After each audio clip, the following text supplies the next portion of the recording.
아니, 내가 이런 일을 계획하고 있었다고? 어떻게 이런 아이를 며느리로 안 돼? 우리 아들과 주인공 정숙에게 놀랄 일이 생깁니다. 어떤 일이 생길까요? 지금부터 사연 시작하겠습니다. 사연 시작 전에 무료인 구독과 좋아요 한 번씩 꾹 누르고 시작할게요. 사연 제작에 큰 힘이 됩니다. 경기도 외곽 한 구석에 자리한 작은 시골 마을의 아침은 언제나 고요했습니다. 이른 새벽부터 들리는 닭 우는 소리와 함께 하루가 시작되고 마을 어귀를 지나는 시내버스 소리가 하루를 만들어갔죠. 이곳에서 70평생을 살아온 정숙에게 이런 평온함은 일상이었습니다. 하지만 그 평온함 속에는 미묘한 공허감이 자리하고 있었어요. 정숙은 새벽 5시면 어김없이 눈을 떴습니다. 오랜 농사일로 몸에 밴 습관이었죠. 남편이 세상을 떠난 지 벌써 10년이 넘었지만 여전히 침대 한쪽은 비워두고 있었습니다. 그리운 마음보다는 이제 익숙해진 혼자만의 시간이 더 편안하게 느껴졌어요. 무엇보다 외아들 선우를 변호사로 키워낸 자부심이 그녀의 하루를 버티게 하는 힘이었습니다. 오늘도 또 하루가 시작되는구나. 정숙은 작은 중얼거림과 함께 몸을 일으켜 세웠습니다. 관절 여기저기에서 나는 뚝뚝 소리가 세월의 무게를 실감하게 했지만 아직은 건강한 편이었어요. 허리도 곧게 펴지고 다리에도 힘이 있었습니다. 평생 땅과 함께 살아온 덕분에 몸이 튼튼했거든요. 하지만 마음 한구석에는 늘 무언가 빈자리가 있는 것 같았습니다.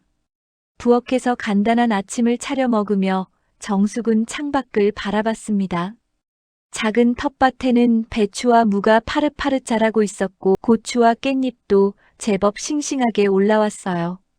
호박 넝쿨은 담장을 타고 올라가며 노란 꽃을 피워내고 있었습니다. 담장 너머로는 이웃집 굴뚝에서 하얀 연기가 피어오르고 있었어요. 평범하고 소박한 일상이지만 나름의 만족감이 있었습니다. 하지만 요즘 정숙의 일상은 너무나 단조로웠습니다.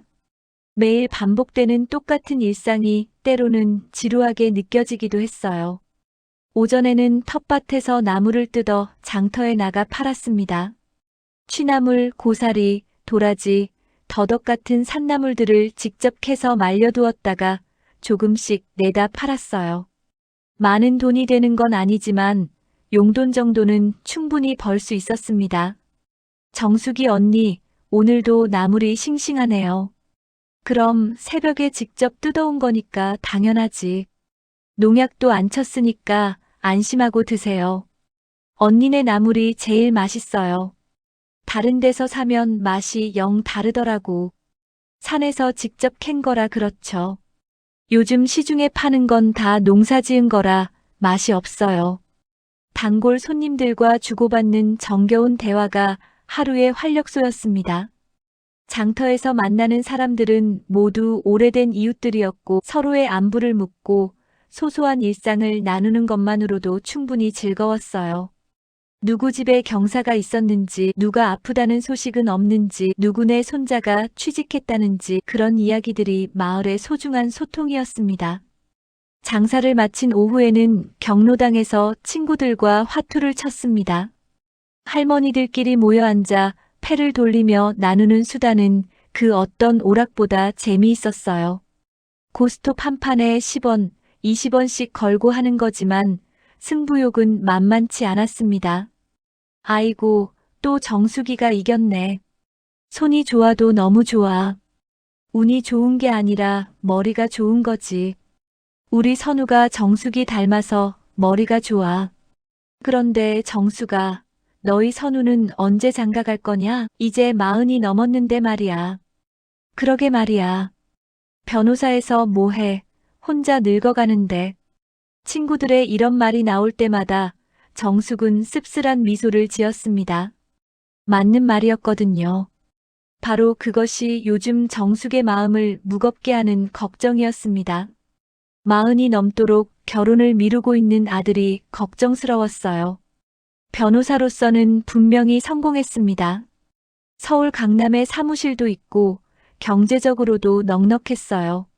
아파트도 좋은 곳에 살고 있고 외제차도 타고 다녔습니다.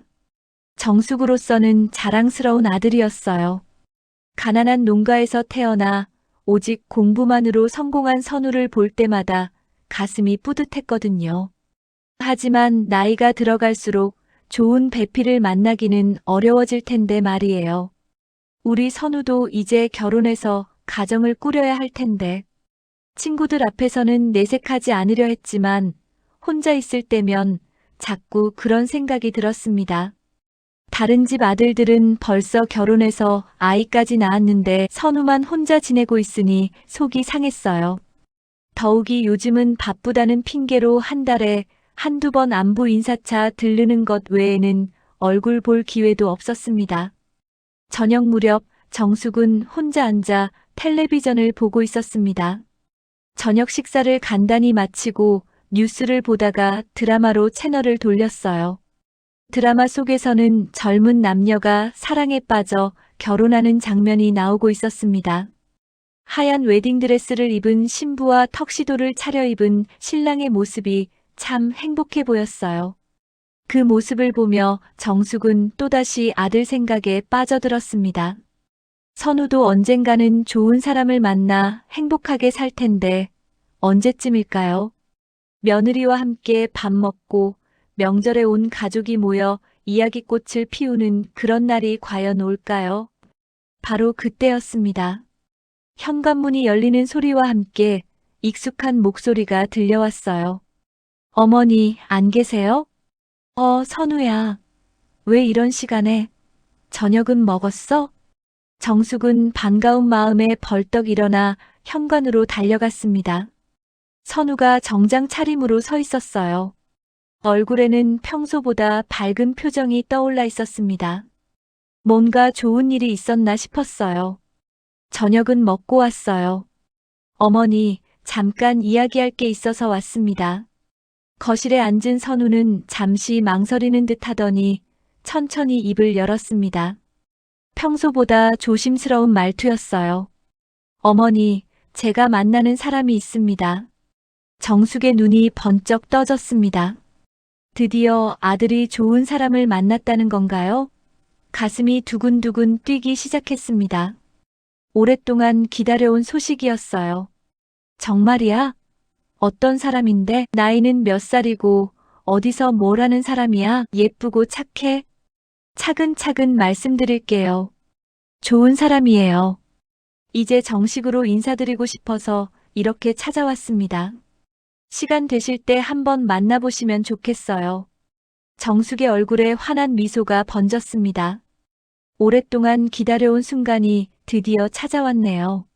마음속 깊은 곳에서부터 기쁨이 솟구쳐 올랐습니다. 드디어 며느리를 얻게 되는구나. 그동안의 걱정과 허전함이 한순간에 사라지는 것 같았어요. 그럼 당연히 만나봐야지. 언제든지 좋으니까 어서 데려와. 우리 선우가 마음에 들어하는 사람이면 틀림없이 좋은 일 사람일 거야. 정숙은 그날 밤 잠을 이루기 어려웠습니다. 하지만 이번엔 걱정 때문이 아니라 기대감 때문이었어요. 어떤 아이일까? 예쁘고 착할까? 우리 선우와 잘 어울릴까? 며느리와 함께 보낼 행복한 시간들을 상상하니 가슴이 벅찼습니다. 드디어 이 집에도 활기가 돌겠구나 싶었어요. 며칠이 지나도 정숙의 기분은 여전히 들떠 있었습니다. 아들이 좋은 사람을 만났다는 소식에 마음이 한결 가벼워졌어요. 장터에 나가서도 평소보다 얼굴에 미소가 많았고 경로당에서 친구들과 화투를 칠 때도 기분 좋은 표정을 감출 수 없었습니다. 오랫동안 속을 썩여왔던 아들의 혼사 문제가 해결될 것 같으니 세상이 다 밝아 보였어요. 정수가 요즘 표정이 왜 이렇게 좋아? 무슨 좋은 일 있어? 우리 선우가 드디어 좋은 사람 만났어. 곧 인사시켜주겠다고 하더라고. 어머, 정말 축하해. 그럼 올해 안에 결혼식 올릴 수 있겠네. 친구들도 함께 기뻐해 주었습니다. 모두들 정숙의 오랜 걱정을 알고 있었거든요. 마흔이 넘은 아들의 혼사를 걱정하는 어머니의 마음을 이해했기 때문에 진심으로 축하해 주었어요. 정숙은 그런 친구들 덕분에 더욱 마음이 따뜻해졌습니다. 갑자기 시동생이 찾아왔어요. 정숙보다 4살 많은 74상의 명호는 평생 장사와 투자로 돈을 만지며 살아왔습니다. 하지만 번번이 실패를 거듭했고 그때마다 형수인 정숙에게 도움을 요청하곤 했어요.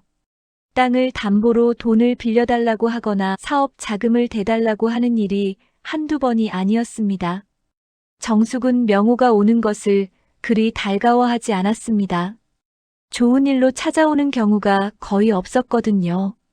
대부분 돈 문제나 집안일로 트러블이 생겼을 때였어요. 더욱이 남편이 세상을 떠난 후로는 명호와의 관계가 더욱 껄끄러워졌습니다. 명호는 늘 자신이 형보다 사업 수완이 좋다고 자랑했지만 실제로는 실패만 거듭했거든요. 형수님, 안녕하세요.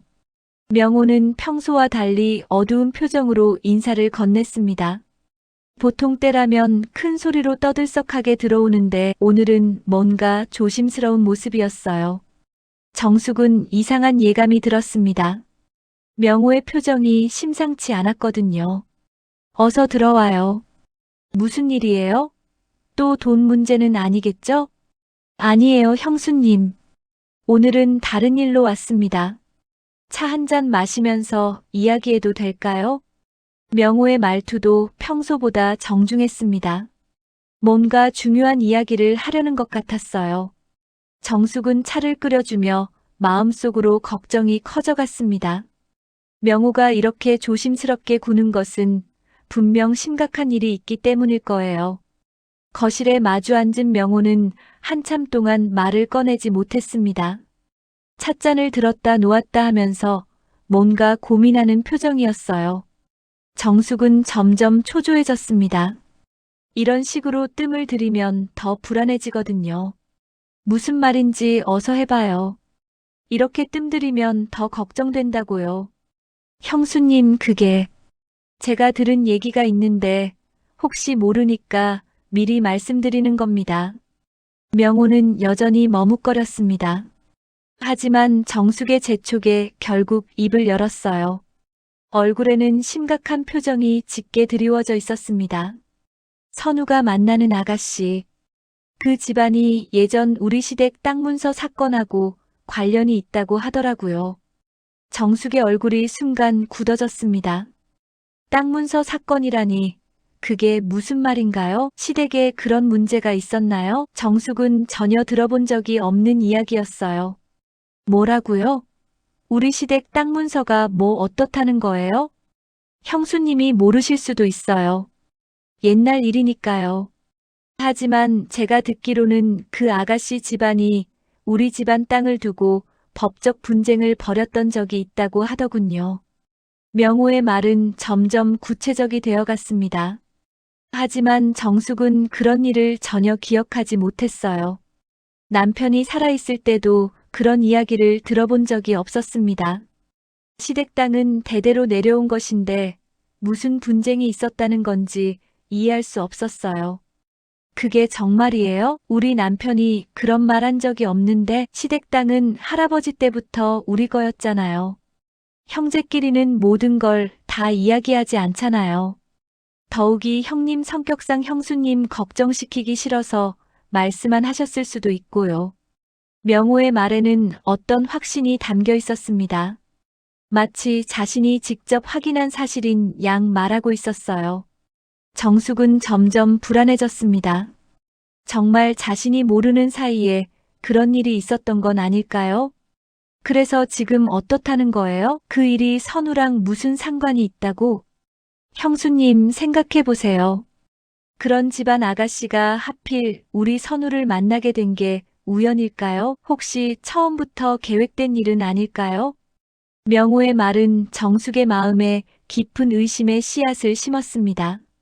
정말 우연의 일치일까요? 아니면 다른 목적이 있는 건 아닐까요? 생각해보니 요즘 세상에는 온갖 사기가 많다고 하잖아요. 설마 그럴 리가. 요즘 세상에 그런 일이 어디 있어요? 형수님, 세상 일을 너무 순진하게 생각하시면 안 됩니다. 땅값이 얼마나 올랐는데요. 특히 우리 땅은 개발구역 근처라 값이 엄청나게 올랐잖아요. 명호는 계속해서 정숙의 불안감을 자극했습니다. 땅값 이야기가 나오자 정숙도 긴장하기 시작했어요. 실제로 시댁 땅은 최근 개발 계획이 발표되면서 가치가 많이 올랐거든요.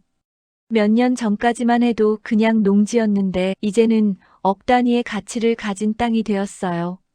제가 직접 확인한 건 아니지만 여러 사람들한테서 비슷한 얘기를 들었어요. 괜히 형수님 속상할까 싶어 미리 말씀드리는 겁니다. 그럼 어떻게 해야 해요? 정숙은 혼란스러웠습니다. 며칠 전까지만 해도 기뻤던 마음이 한순간에 불안으로 바뀌었어요. 정말 며느리 될 사람이 다른 목적이 있어서 선우에게 접근한 건 아닐까요? 아들을 이용해서 땅을 빼앗으려는 건 아닐까요?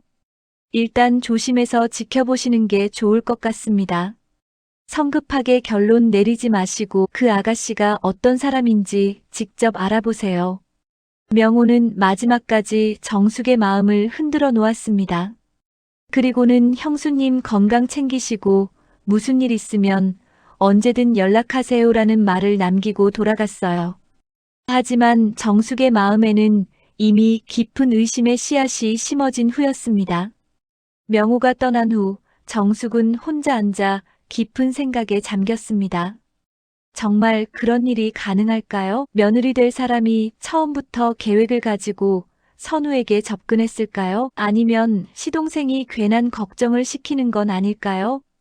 그날 밤 정숙은 잠을 이루지 못했습니다.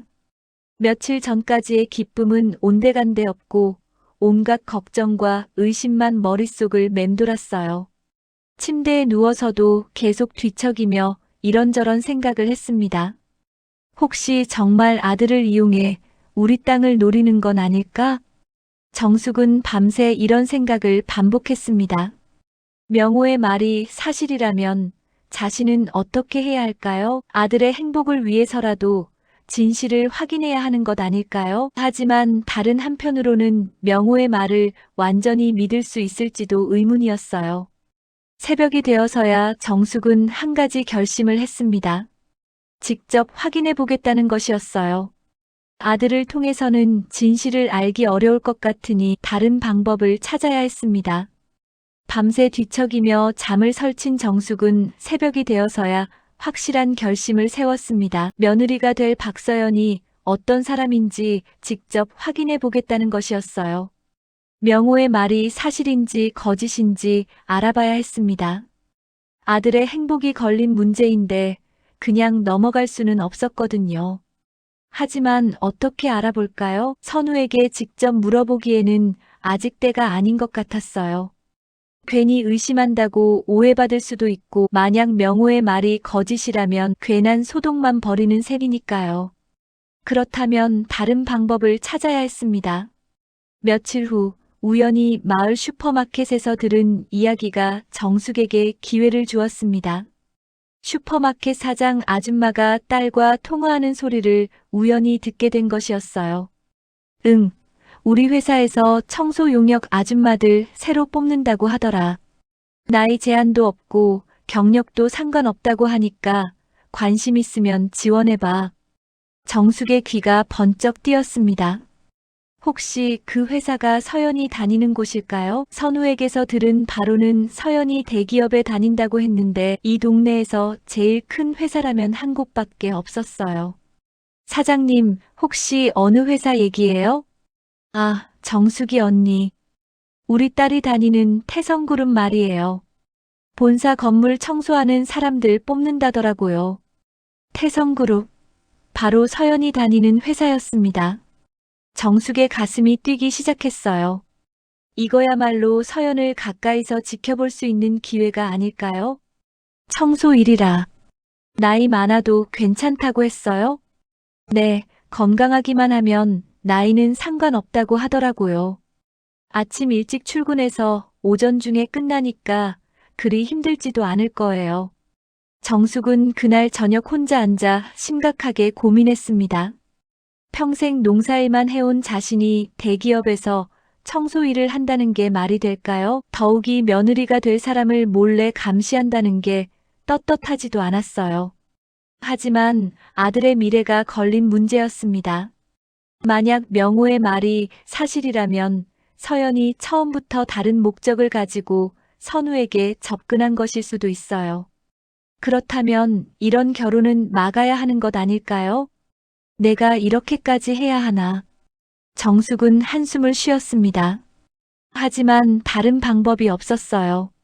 아들에게 직접 물어보기에는 아직 확실한 증거가 없었고 그렇다고 그냥 넘어가기에는 너무 불안했습니다.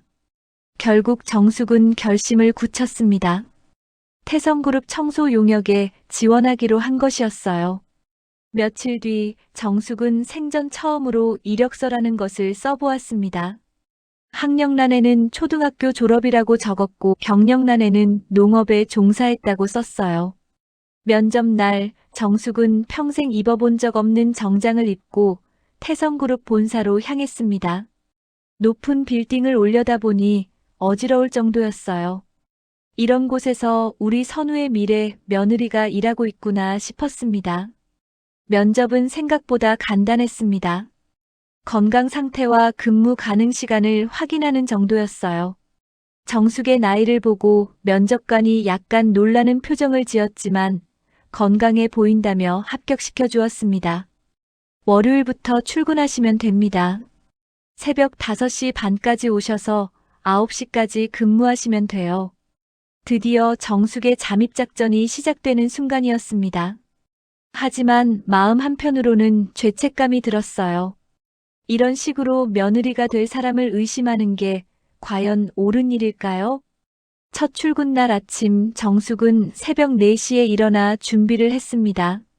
낡은 앞치마와 고무장갑을 챙기고 머리에는 수건을 둘렀어요. 거울을 보니 영락없는 청소 아줌마 모습이었습니다. 내가 이렇게까지 해야 하나. 그래도 아들 위해서라면 못할 게 없지. 정숙은 스스로에게 다짐하며 집을 나섰습니다.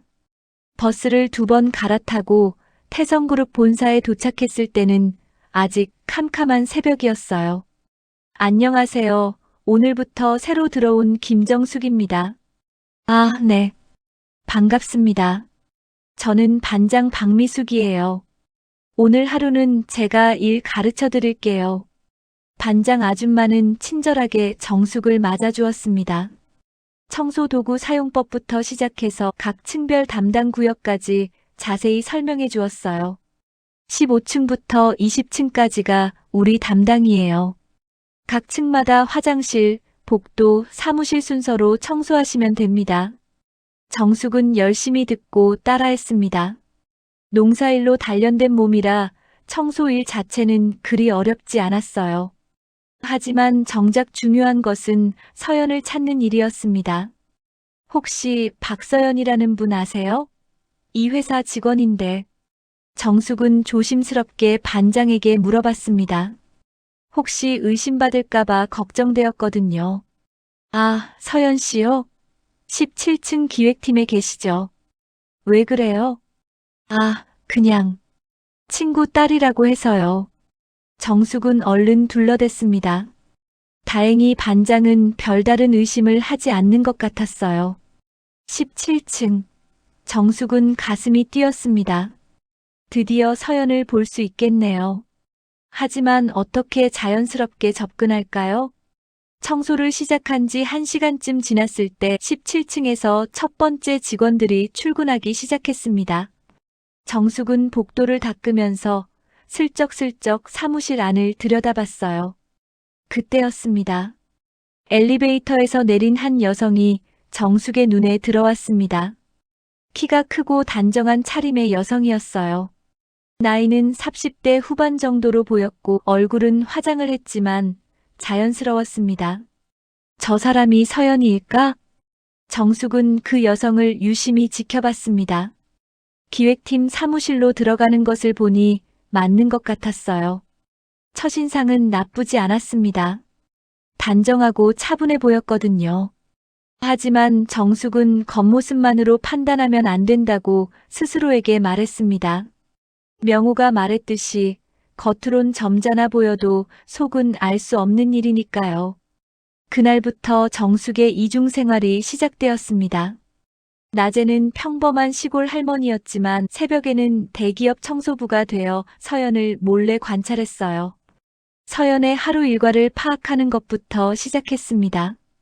보통 아침 8시쯤 출근해서 저녁 7시 정도에 퇴근했어요.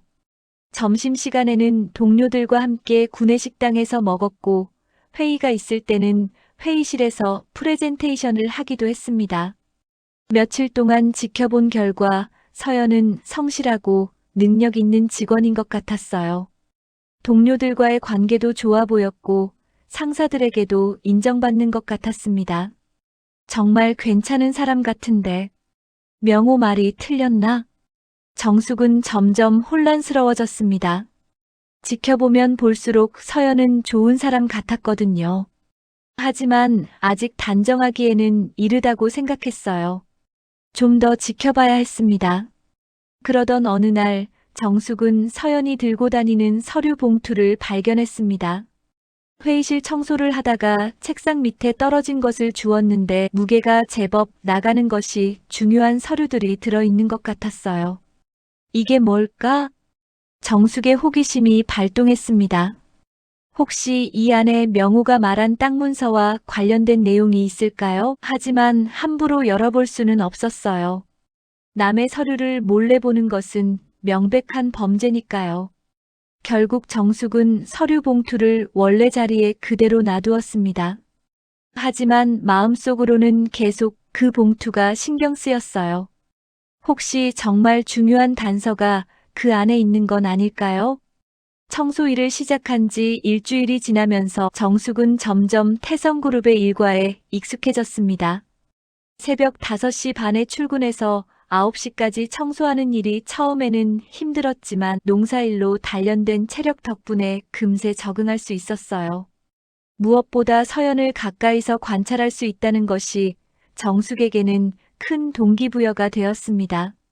서연의 일상을 지켜보면서 정숙은 조금씩 안심하기 시작했어요.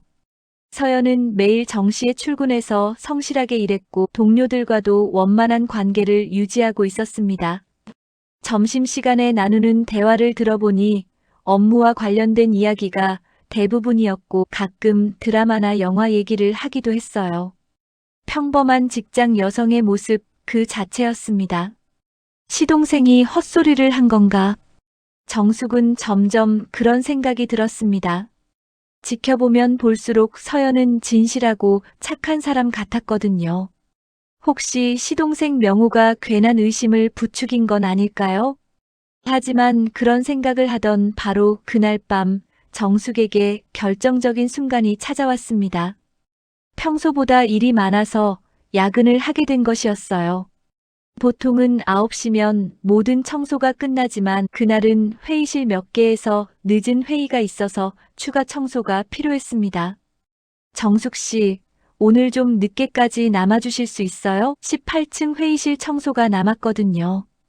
반장의 부탁에 정숙은 흔쾌히 승낙했습니다. 오히려 잘된 일이라고 생각했어요. 평소에는 볼 수 없었던 서연의 야근 모습을 관찰할 수 있을 테니까요.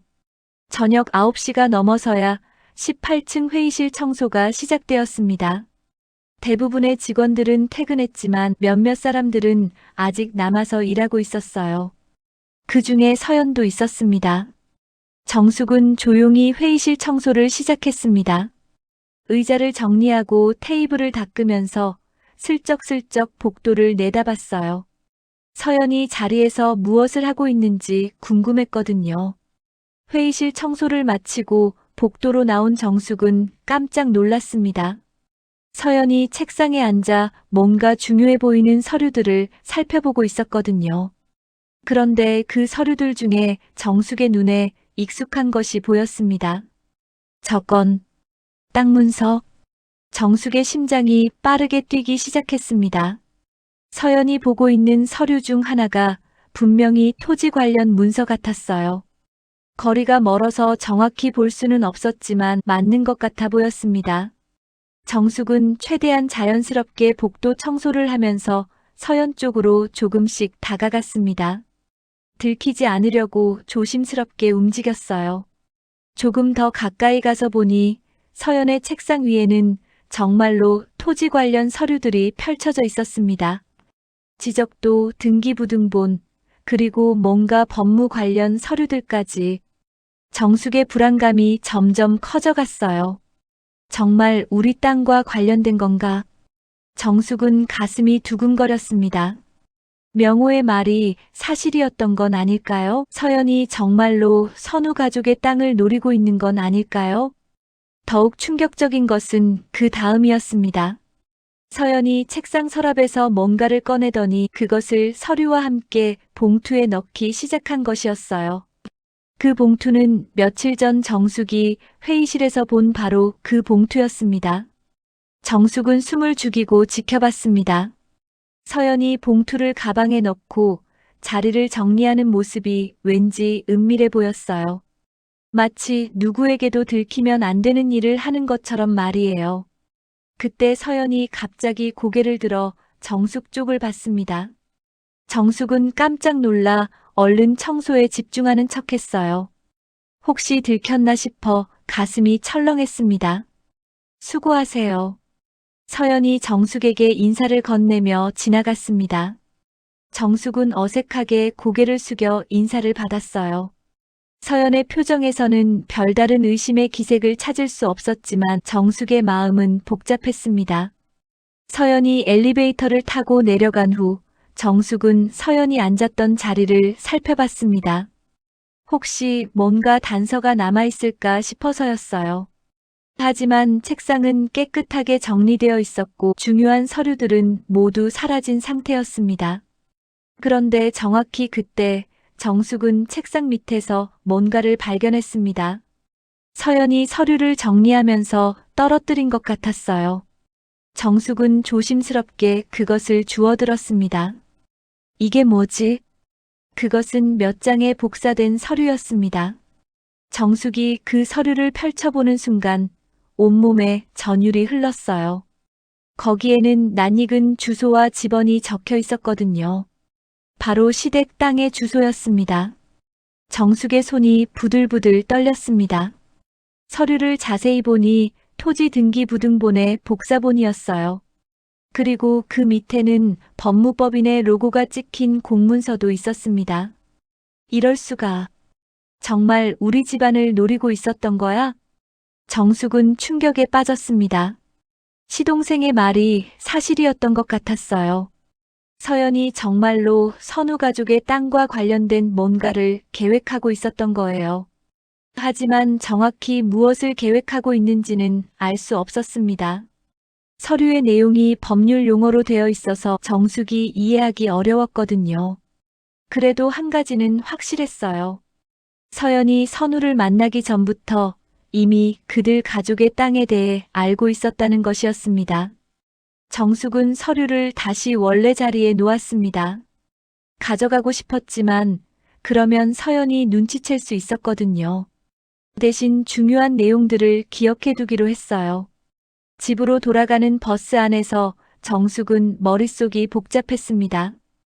이제 어떻게 해야 할까요? 아들에게 바로 말해야 할까요? 아니면 좀 더 확실한 증거를 모아야 할까요? 선우야, 어머니가 널 지켜줄게. 정숙은 마음속으로 다짐했습니다. 아들이 나쁜 여자에게 속아서 모든 것을 잃을 수는 없었어요. 비록 서연이 겉으로는 착해 보이지만 속으로는 다른 계획을 세우고 있었던 거예요. 그날 이후 정숙은 서연을 보는 눈이 완전히 달라졌습니다. 예전에는 며느리가 될 사람이라는 기대감으로 봤다면 이제는 경계심을 가지고 지켜봤어요. 서연의 행동 하나하나가 의심스럽게 보였습니다. 서류를 들고 다니는 모습, 임원들과 속삭이며 대화하는 장면, 전화통화를 할 때의 신중한 표정. 모든 것이 음모처럼 보였어요. 정숙은 확신했습니다. 서연이 분명히 뭔가를 꾸미고 있다고 말이에요. 며칠 후 정숙은 명호에게 전화를 걸었습니다. 그동안의 의심을 사과하고 명호의 말이 맞았다고 인정해야 할 것 같았어요. 명호 씨, 저예요. 그때 말씀하신 게 정말이었나 봐요. 형수님, 무슨 말씀이세요? 서연이 그 아가씨 말이에요. 정말로 우리 땅과 관련된 뭔가를 하고 있는 것 같아요. 명호는 놀란 듯한 목소리로 대답했습니다. 형수님이 어떻게 그걸 알았어요? 정숙은 자신이 청소부로 일하면서 발견한 것들을 명호에게 이야기했습니다. 물론 모든 것을 다 말하지는 않았어요. 하지만 서연이 땅 문서 관련 서류들을 가지고 있었다는 것만큼은 확실히 전했습니다. 역시 제 추측이 맞았네요. 형수님, 이제 어떻게 하실 거예요? 좀 더 지켜봐야겠어요. 확실한 증거를 잡아야 선우를 설득할 수 있을 테니까요. 정숙은 마음을 굳혔습니다. 아들을 구하기 위해서라면 무엇이든 할 각오였어요. 비록 힘들고 위험한 일이지만 포기할 수는 없었습니다. 서연이 땅 문서를 가지고 있는 것을 발견한 후 정숙은 며칠 동안 마음이 무겁기만 했습니다. 명호의 말이 사실이었다는 충격과 함께 아들에게 어떻게 이 사실을 알려야 할지 고민이 깊어졌어요. 선우는 서연과 진지한 관계라고 했는데 갑자기 어머니가 나타나서 그녀를 의심한다고 하면 과연 믿어줄까요? 청소 일을 하면서도 정숙의 시선은 계속 서연을 향했습니다. 이제는 의심의 눈으로 보니 서연의 모든 행동이 수상해 보였어요.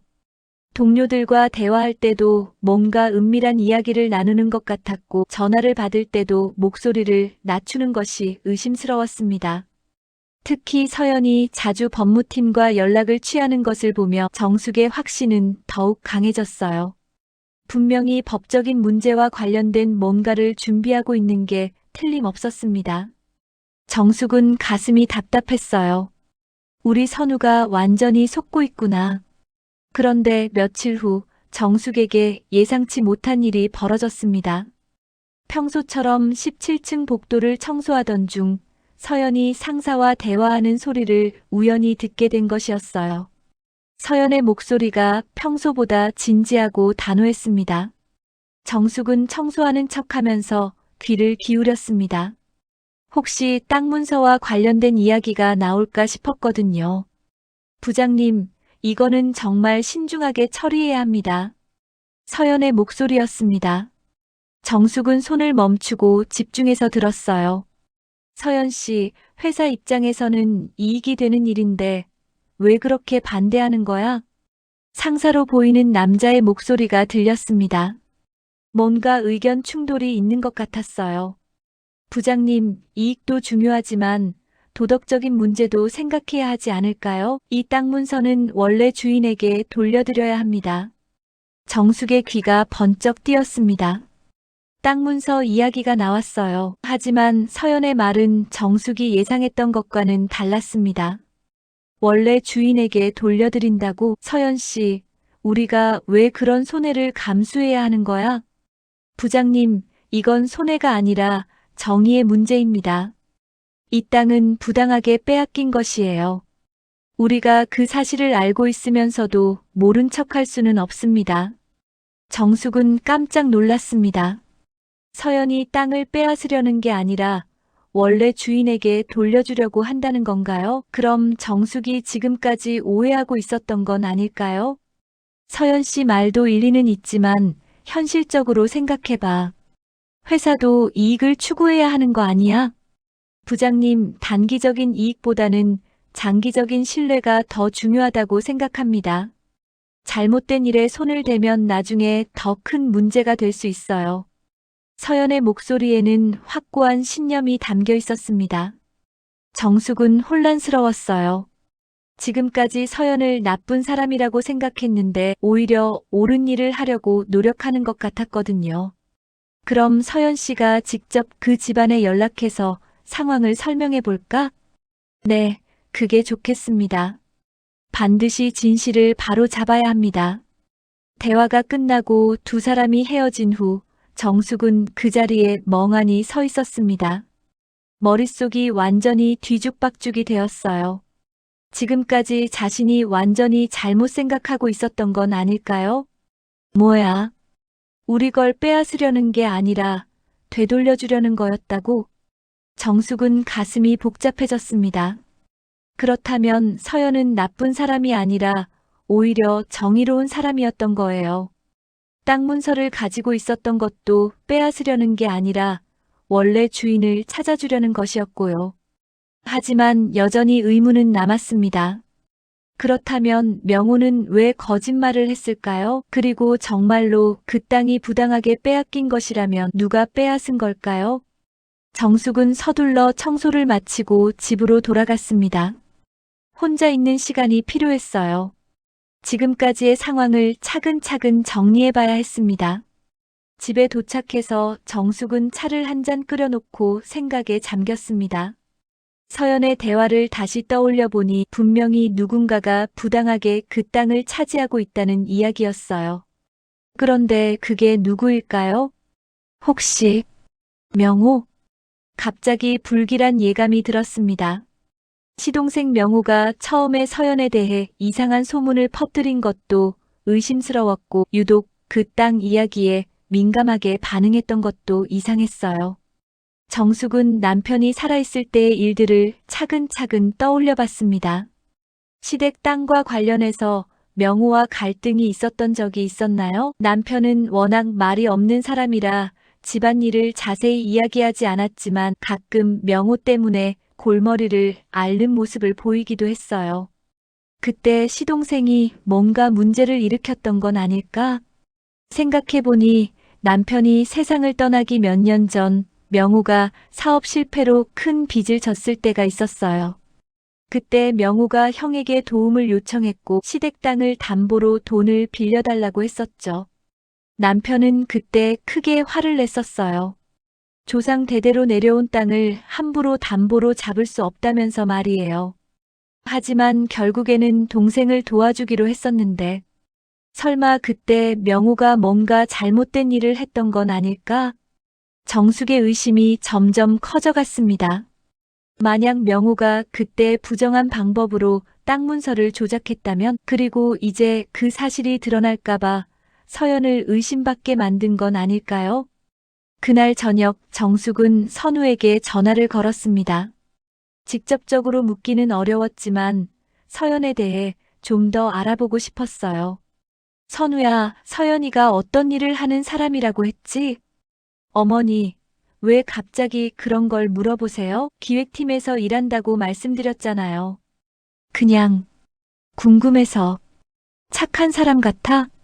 당연하죠. 정말 좋은 사람이에요.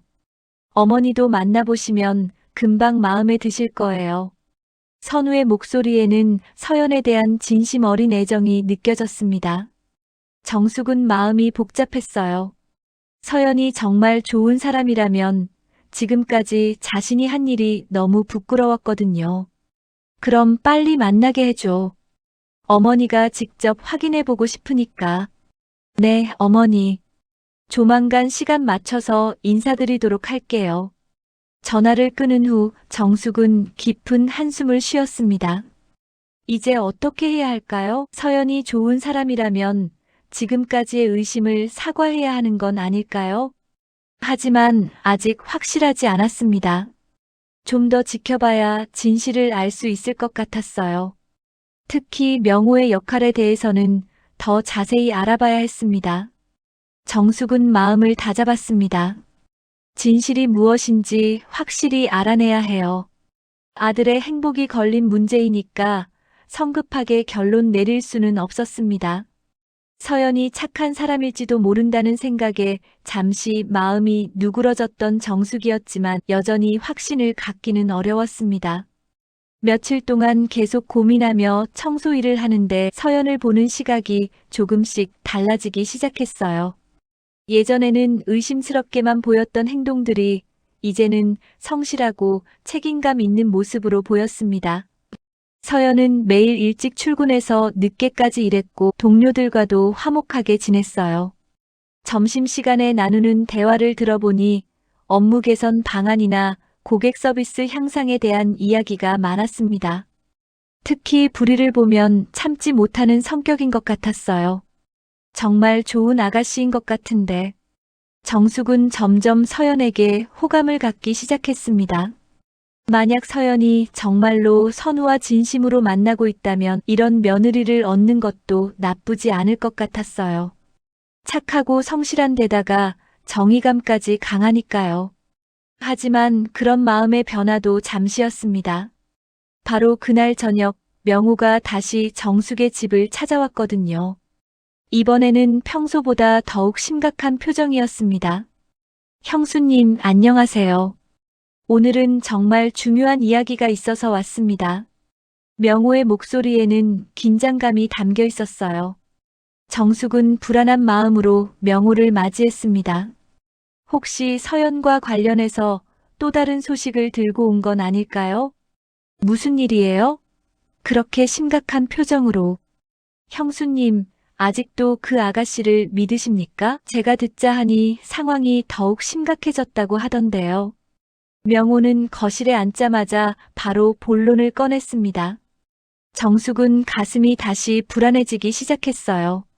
뭐가 어떻게 심각하다는 거예요? 형수님, 그 아가씨가 벌써 변호사까지 붙여서 소송 준비를 하고 있대요. 우리 땅을 가로채려고 본격적으로 나선 것 같아요. 정숙은 깜짝 놀랐습니다. 소송 준비라니, 그게 정말일까? 며칠 전에 들은 서연의 대화와는 완전히 다른 이야기였어요. 정말요? 서연이가 그런다고요? 예, 형수님. 제가 확실한 정보통에게서 들은 이야기입니다. 그 아가씨가 다니는 회사에서 법무팀과 협력해서 우리 땅에 대한 소유권 분쟁을 제기할 준비를 하고 있답니다. 명호의 말은 점점 구체적이 되어갔습니다. 정숙은 혼란스러웠어요. 서연이 정의로운 일을 하려는 건지 아니면 정말로 나쁜 계획을 세우고 있는 건지 알 수가 없었습니다. 그런데 그게 정말 확실한 정보예요? 혹시 잘못 들은 건 아니고요? 형수님, 저도 처음에는 믿기 어려웠어요. 하지만 여러 곳에서 비슷한 이야기를 들으니까 사실인 것 같아요. 명호는 정숙의 불안감을 더욱 자극했습니다. 구체적인 근거는 제시하지 않으면서도 마치 모든 것을 알고 있는 듯한 말투로 이야기했어요. 더욱 문제가 되는 건 그 아가씨가 선우를 이용해서 우리 집안의 내부 정보까지 빼내려고 한다는 거예요. 내부 정보라니?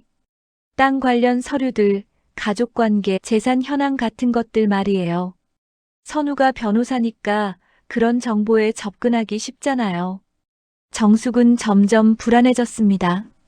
정말 서연이 처음부터 계획을 세우고 선우에게 접근한 건 아닐까요? 사랑하는 척하면서 실제로는 다른 목적이 있었던 건 아닐까요? 그럼 우리는 어떻게 해야 해요? 형수님, 일단 선우에게는 아직 말하지 마세요. 확실한 증거를 잡기 전까지는 섣불리 행동하면 안 됩니다. 왜요? 빨리 말해서 선우가 속지 않게 해야 하는 거 아니에요? 형수님, 생각해 보세요. 지금 당장 말하면 선우가 믿을까요? 오히려 어머니를 나쁜 사람으로 생각할 수도 있어요. 명호의 말에도 일리가 있었습니다. 선우는 서연을 진심으로 사랑하고 있는 것 같았는데 갑자기 어머니가 나타나서 그녀를 의심한다고 하면 과연 믿어줄까요? 그럼 어떻게 해야 한다는 거예요? 좀 더 확실한 증거를 모아야 합니다. 그래야 선우도 납득할 수 있을 거예요. 명호는 정숙에게 구체적인 계획을 제시했습니다. 서연의 행동을 더 자세히 관찰하고 가능하면 서류나 대화 내용을 확인해 보라는 것이었어요. 형수님이 그 회사에서 청소 일을 하고 계시니까 좋은 기회잖아요. 그 아가씨가 무엇을 하고 있는지 더 자세히 알아보세요. 정숙은 마음이 복잡했습니다. 한편으로는 명호의 말이 맞는 것 같기도 했고 다른 한편으로는 서연을 계속 의심하는 것이 미안하기도 했어요. 하지만 그런 식으로 남을 몰래 감시하는 게 옳은 일일까요? 형수님, 이건 우리 가족을 지키기 위한 일이에요. 만약 정말로 그 아가씨가 나쁜 마음을 먹고 있다면 지금 행동하지 않으면 나중에 후회하게 될 거예요. 명호는 계속해서 정숙을 설득했습니다. 가족을 지켜야 한다는 명분을 내세우며 정숙의 마음을 흔들었어요. 저도 안타까워서 드리는 말입니다. 형수님과 선우가 피해를 당하는 걸 그냥 볼 수는 없잖아요. 결국 정숙은 명호의 말에 설득되었습니다. 아직 확실하지 않은 상황에서 성급하게 결론을 내리는 것보다는 좀 더 지켜보는 것이 나을 것 같았어요. 알겠어요. 좀 더 확인해 보겠습니다. 네, 형수님. 하지만 절대 들키면 안 돼요. 그 아가씨가 눈치채면 모든 계획이 수포로 돌아갈 수 있으니까요. 명호는 마지막까지 주의사항을 당부하며 집을 떠났습니다. 하지만 정숙의 마음에는 다시 깊은 의심이 자리 잡았어요. 그날 밤 정숙은 잠을 이루지 못했습니다. 서연에 대한 상반된 정보들이 머릿속에서 뒤엉켜 있었거든요. 며칠 전에 들은 서연의 대화는 분명히 선한 의도처럼 보였는데 명호의 말을 들으니 또 다른 면이 있는 것 같았어요. 정말 누구를 믿어야 할까? 정숙은 혼란스러웠습니다. 하지만 한 가지는 확실했어요. 아들의 행복을 위해서라면 진실을 반드시 밝혀내야 한다는 것이었습니다. 다음 날부터 정숙은 다시 서연을 주의 깊게 관찰하기 시작했습니다. 이번에는 더욱 신중하게 놓치는 것 없이 지켜봤어요. 혹시 명호의 말이 사실인지 확인하고 싶었습니다. 며칠 후 정숙은 정말로 서연이 변호사와 만나는 모습을 목격했습니다. 점심시간에 회사 근처 카페에서 정장을 입은 남자와 진지하게 대화하고 있었어요. 그 남자는 명함을 건네는 것으로 보아 변호사인 것 같았습니다. 정숙은 가슴이 철렁했습니다. 명호의 말이 사실이었던 건 아닐까요? 서연이 정말로 소송을 준비하고 있는 건 아닐까요? 역시 명호 말이 맞았나 봐. 정숙의 마음은 다시 서연에 대한 의심으로 가득 찼습니다. 지금까지 보여준 착한 모습들도 모두 연기였던 건 아닐까요? 선우를 속이기 위한 가면이었던 건 아닐까요? 그날 이후 정숙은 서연을 보는 눈이 또다시 달라졌습니다. 의심과 경계심이 다시 고개를 들었어요. 명호의 경고를 무시하지 말았어야 했는데 잠시 마음이 흔들렸던 자신이 바보 같았습니다. 서연이 변호사와 만나는 모습을 본 후 정숙의 의심은 다시 절정에 달했습니다. 명호의 말이 사실인 것 같았어요. 며칠 동안 정숙은 서연의 모든 행동을 더욱 예리하게 관찰했습니다. 전화통화 내용, 동료들과의 대화, 심지어 표정까지도 놓치지 않으려 했어요. 하지만 아무리 지켜봐도 서연에게서 악의적인 면을 찾기는 어려웠습니다. 오히려 평소보다 더 성실하게 일하는 모습만 보였어요. 동료들과의 관계도 여전히 좋았고 상사들에게도 인정받고 있었습니다. 정말 겉과 속이 다른 사람인 걸까? 정숙은 점점 혼란스러워졌습니다. 서연의 행동을 아무리 관찰해도 의심스러운 구석을 찾을 수 없었거든요. 변호사와 만난 것도 업무상 필요에 의한 것일 수도 있고 명호가 말한 소송 준비와는 다른 일일 수도 있었어요. 그런데 바로 그때 정숙에게 결정적인 순간이 찾아왔습니다. 평소처럼 18층 회의실을 청소하던 중 테이블 위에 펼쳐진 서류들을 발견한 것이었어요. 회의가 끝난 후 정리되지 않은 채로 남겨진 것 같았습니다. 정숙은 처음에는 그냥 지나치려 했습니다. 남의 서류를 함부로 보는 것은 옳지 않다고 생각했거든요. 하지만 서류 더미 중에서 눈에 익은 글자가 보이는 순간 발걸음을 멈출 수밖에 없었어요. 최명호. 분명히 시동생 명호의 이름이 적혀 있었습니다. 정숙은 가슴이 뛰기 시작했어요. 왜 명호의 이름이 회사 서류에 나와 있을까? 정숙은 주변을 살피며 조심스럽게 서류를 들여다봤습니다. 그것은 법무팀에서 작성한 것으로 보이는 소송 관련 서류였어요. 그리고 그 서류의 제목을 본 순간 정숙은 온몸이 굳어버렸습니다. 토지 소유권 분쟁 사건 마이너스 피고 최명호. 정숙의 눈이 휘둥그레져졌습니다. 피고가 명호라고 되어 있었어요. 그럼 명호가 누군가로부터 소송을 당하고 있다는 뜻인가요?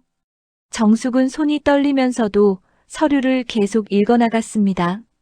법률 용어가 많아서 이해하기 어려웠지만 대략적인 내용은 파악할 수 있었어요. 누군가가 명호를 상대로 토지 소유권을 주장하며 소송을 제기한 것이었습니다. 그런데 더욱 충격적인 것은 그 다음이었습니다. 서류를 넘기다가 원고 측 대리인 란을 본 순간 정숙은 숨이 막힐 것 같았어요. 원고 측 대리인 이선우 변호사. 선우가 명호를 상대로 소송을 진행하고 있다는 뜻이었습니다. 하지만 왜 아들이 삼촌을 고소한 걸까요? 그리고 왜 정숙은 이런 중요한 일을 전혀 모르고 있었을까요? 정숙은 계속해서 서류를 읽어나갔습니다. 점점 충격적인 내용들이 드러났어요. 시댁 땅과 관련해서 명호가 부정한 방법으로 소유권을 이전받았다는 내용이었습니다. 서류에 따르면 명호는 몇 년 전 형이 병으로 의식을 잃었을 때 가짜 서류를 만들어 땅의 소유권을 자신 명의로 바꿨다고 되어 있었어요. 그리고 그 땅을 담보로 대출을 받아 사업 자금으로 사용했다는 것이었습니다. 이럴 수가. 시동생이 우리 땅을 훔쳐간 거였어? 정숙은 온몸이 떨렸습니다. 그동안 명호가 서연을 의심하라고 부추긴 것도 자신의 범죄를 숨기기 위한 것이었던 거예요. 진짜 나쁜 사람은 서연이 아니라 명호였던 것입니다. 서류를 더 읽어보니 서연이 이 사건의 담당자였다는 것도 알 수 있었습니다. 회사에서 이런 부정 사건을 조사하던 중 명호의 범죄를 발견하게 된 것이었어요. 그리고 정의감이 강한 서연은 이 사실을 선우에게 알려주었고 선우가 변호사로서 법적 조치를 취하게 된 것이었습니다. 그럼 서연이가 우리를 도와주려고 한 거였구나. 정숙은 가슴이 터질 것 같았습니다. 지금까지 서연을 의심하고 감시했던 자신이 너무나 부끄러웠어요. 서연은 나쁜 사람이 아니라 오히려 정의로운 사람이었고 선우 가족을 위해 힘써준 사람이었던 거예요. 반대로 명호는 정숙이 믿고 있던 시동생이 아니라 가족을 배신한 범죄자였습니다. 형의 땅을 훔쳐가고도 모자라 그 사실이 드러날까봐 서연에게 누명을 씌우려 했던 거예요. 정숙은 서류를 다시 원래 자리에 놓고 급히 청소를 마쳤습니다. 지금 당장 집에 가서 이 모든 상황을 정리해야 했어요. 그리고 선우와 서연에게 사과해야 했습니다. 집으로 돌아가는 길에 정숙의 머릿속은 복잡했습니다. 지금까지의 모든 일들이 다시 정리되고 있었어요. 명호가 왜 그렇게 서연을 의심하라고 했는지, 왜 구체적인 증거도 없이 계속 불안감을 조성했는지 이제야 이해할 수 있었습니다. 내가 완전히 속았구나. 정숙은 자신의 어리석음에 한숨이 나왔습니다. 명호의 말만 믿고 서연을 의심했던 것이 너무나 후회되었어요. 더욱이 청소부로까지 변장해서 며느리 될 사람을 감시했던 것이 부끄러웠습니다. 집에 도착한 정숙은 바로 선우에게 전화를 걸었습니다. 이제는 모든 것을 털어놓고 사과해야 할 때였어요. 선우야, 어머니야. 지금 시간 있니? 급히 할 이야기가 있어. 어머니, 무슨 일이세요? 목소리가 이상한데. 집에 와줄 수 있어? 그리고 서연이도 함께 데려와.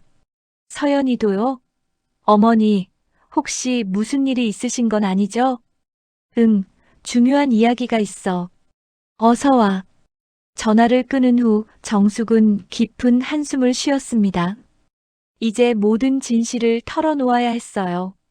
자신이 얼마나 어리석었는지 그리고 서연을 얼마나 오해했는지 모든 것을 고백해야 했습니다. 1시간 후 선우가 서연과 함께 집에 도착했습니다. 서연을 직접 마주본 정숙은 가슴이 뭉클했어요. 그동안 자신을 의심하고 감시당했다는 것도 모르고 밝게 인사하는 서연의 모습이 너무나 미안했습니다. 어머니, 안녕하세요. 처음 뵙겠습니다. 서연은 정중하게 인사했습니다. 정숙은 눈물이 날 것 같았어요. 이렇게 착한 사람을 그동안 얼마나 의심했는지 모릅니다. 서연아, 여기 앉아 할 이야기가 있어. 정숙은 깊은 숨을 들이쉬고 모든 것을 털어놓기 시작했습니다. 명호의 말을 믿고 서연을 의심했던 것, 청소부로 변장해서 감시했던 것, 그리고 오늘 발견한 진실까지 모든 것을 말했어요. 선우와 서연은 정숙의 이야기를 듣고 깜짝 놀랐습니다. 하지만 화를 내기보다는 이해한다는 표정이었어요. 어머니, 저희가 미리 말씀드렸어야 했는데, 어머니가 걱정하실까봐 말씀드리지 못했어요. 선우가 미안해하며 말했습니다. 정숙은 고개를 저었어요. 아니야, 내가 잘못한 거야. 너희를 믿지 못해서 미안하다. 정숙의 고백이 끝나자 거실에는 잠시 침묵이 흘렀습니다. 선우와 서연은 정숙의 이야기를 들으며 복잡한 표정을 지었어요. 특히 서연은 자신이 그동안 의심받고 감시당했다는 사실에 당황스러워했지만 동시에 정숙의 마음도 이해할 수 있다는 표정이었습니다. 가족을 걱정하는 어머니의 마음을 충분히 공감할 수 있었거든요. 어머니, 정말 힘드셨겠어요. 서연이 먼저 입을 열었습니다. 정숙은 깜짝 놀랐어요. 자신을 원망하거나 화낼 줄 알았는데 오히려 이해해주는 말을 하다니요. 이런 반응은 전혀 예상하지 못했습니다. 서연아, 미안하다. 정말 미안해. 내가 너를 의심해서 청소부로까지 변장해서 감시하고. 정숙의 눈에 눈물이 맺혔습니다. 그동안의 죄책감과 미안함이 한꺼번에 몰려왔어요. 자신이 얼마나 어리석은 일을 했는지 이제야 깨달았습니다. 어머니, 괜찮아요. 충분히 그러실 만했어요. 가족을 걱정하는 마음이었잖아요. 저도 어머니 입장이었다면 똑같이 했을 거예요. 서연의 너그러운 마음에 정숙은 더욱 미안해졌습니다. 이런 좋은 사람을 의심했던 자신이 부끄러웠어요. 세상에 이렇게 착한 사람이 또 있을까 싶었습니다. 선우도 어머니의 손을 잡으며 말했습니다. 어머니, 저희가 먼저 말씀드렸어야 했어요. 명호 삼촌 일 때문에 어머니가 충격받으실까봐 조심스러웠는데 오히려 더 큰 오해를 만들었네요. 선우야, 작은 아버지가 정말로 그런 일을 했니? 우리 땅을 훔쳐간 게 사실이야? 정숙은 여전히 믿기 어려웠습니다. 아무리 명호와 사이가 좋지 않았다고 해도 형의 땅을 훔쳐갈 정도로 나쁜 사람일 줄은 몰랐거든요. 더욱이 그것을 숨기기 위해 이렇게 교묘한 계략을 꾸밀 줄이야 상상도 못했어요. 서연이 차분히 설명을 시작했습니다. 어머니, 제가 회사에서 토지 관련 업무를 담당하면서 이상한 점을 발견했어요. 최명호 씨가 몇 년 전에 토지 소유권을 이전받은 과정에서 서류 조작의 흔적이 있었거든요. 서류 조작이라니, 그게 무슨 뜻이야? 네, 아버님이 병원에 입원해 계실 때 의식을 잃은 상황에서 위조된 위임장으로 소유권을 이전받은 것 같아요. 법적으로 명백한 사기죄에 해당합니다. 정숙은 충격을 받았습니다. 남편이 병으로 고생할 때 명호가 그런 짓을 했다니 정말 믿을 수 없었어요. 형이 죽어가는 상황에서도 그런 악질적인 행동을 할 수 있다니 말이에요. 그래서 저는 이 사실을 그냥 넘길 수 없었어요. 회사 차원에서는 문제 없다고 할 수도 있었지만 제 양심이 허락하지 않았거든요. 서연의 말에 정의감이 느껴졌습니다. 정숙은 서연을 보며 마음이 뭉클해졌어요. 그래서 선우 씨에게 이 사실을 알려드렸고 선우 씨가 법적 조치를 취하게 된 거예요. 선우가 이어서 설명했습니다. 어머니, 처음에는 저도 믿기 어려웠어요. 하지만 서연이가 수집한 증거들을 보니 명백한 범죄였어요. 그래서 삼촌을 상대로 소송을 제기한 거예요. 그럼 우리 땅을 되찾을 수 있는 거니? 네, 충분히 가능해요. 증거가 확실하니까 승소할 확률이 높아요. 서연이가 정말 많은 도움을 줬어요. 정숙은 안도의 한숨을 쉬었습니다. 하지만 동시에 명호에 대한 배신감도 컸어요. 그동안 명호가 자신에게 서연을 의심하라고 부추긴 것도 모두 자신의 범죄를 숨기기 위한 것이었던 거예요. 그런데 명호가 왜 나에게 서연이를 의심하라고 했을까? 그렇게 구체적으로 거짓말을 할 수 있다니. 서연이 대답했습니다. 아마 자신의 범죄가 드러날까봐 불안했던 것 같아요. 저를 나쁜 사람으로 만들어서 어머니와 선우 씨 사이를 이간질하려 했던 거죠. 그렇게 되면 저희 관계가 틀어져서 결혼도 못하게 되고 자연스럽게 이 사건도 묻힐 수 있다고 생각했을 거예요. 정말 치밀한 계획이었구나. 완전히 속았어. 정숙은 명호의 음흉함에 분노가 치밀었습니다. 가족을 이용해서 자신의 범죄를 덮으려 했다니 정말 용서할 수 없는 일이었어요. 어머니, 이제 더 이상 걱정하지 마세요. 모든 게 해결될 거예요. 선우가 어머니를 위로했습니다. 정숙은 아들과 서연을 번갈아 보며 마음이 복잡했어요. 이런 좋은 사람들을 의심했던 자신이 정말 부끄러웠습니다. 서연아, 정말 미안하다. 내가 너한테 너무 못되게 굴었지? 청소부로 변장해서 몰래 지켜보고. 생각해보니 정말 창피한 일이었어. 어머니, 정말 괜찮아요. 오히려 저는 어머니의 마음을 이해해요. 가족을 생각하는 마음이 크셨기 때문에 그런 거잖아요. 저도 나중에 어머니와 같은 입장이 되면 똑같이 할 것 같아요. 서연의 너그러운 마음에 정숙은 감동받았습니다. 이런 며느리를 얻는다면 정말 행복할 것 같았어요. 그때 현관문이 열리는 소리가 들렸습니다. 명호가 들어오는 소리였어요. 아마 평소처럼 정숙을 찾아온 것 같았습니다. 형수님 계세요? 좀 급한 일이 있어서. 명호의 목소리가 들렸습니다. 정숙은 긴장했어요. 이제 명호와 직접 대면해야 할 시간이 왔습니다. 명호가 거실로 들어오다가 선우와 서연을 보고 깜짝 놀랐습니다. 특히 서연을 보는 명호의 표정에는 당황함이 역력했어요. 자신이 그동안 모함했던 바로 그 사람이라는 것을 한눈에 알아본 것 같았습니다. 선우야, 그리고 이분은? 명호는 서연을 보며 어색하게 인사했습니다. 하지만 이미 상황을 파악한 듯 얼굴이 굳어가고 있었어요. 정숙이 천천히 일어나서 명호를 똑바로 바라봤습니다. 우리 이야기 좀 해야겠어요. 네.